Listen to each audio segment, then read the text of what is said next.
திருமலை அவர்களுக்கு போகிறதுல எங்க எல்லாத்துக்குமே மிக மகிழ்ச்சி.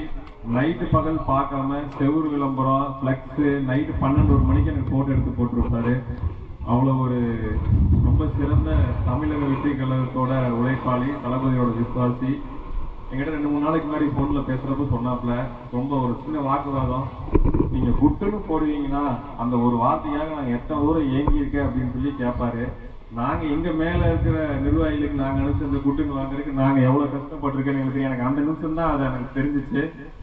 இவ்வளோ தூரம் இந்த இடத்துல வந்து பொறுமையாக நாங்கள் இவ்வளோ லேட்டாக வந்ததுக்கு அவரோட உழைப்பு, அந்தோனியனோட உழைப்பு எல்லாமே இருக்கு.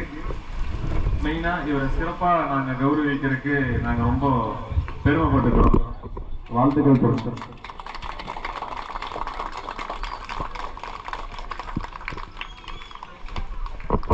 இங்க உழைச்ச எல்லாத்துக்குமே இந்த தமிழக வெற்றி கழகம் என்னைக்குமே உறுதுணையா இருக்கும். நாங்களும் யாரையும் இங்க இருக்கிறவங்களை விட்டு கொடுக்க மாட்டோம். என்னைக்குமே பின்னாடி வந்து அவங்களோட நம்பிக்கையா நாங்க இருப்போங்கிறத நாங்க கண்டிப்பா சொல்லிக்கிறோம்.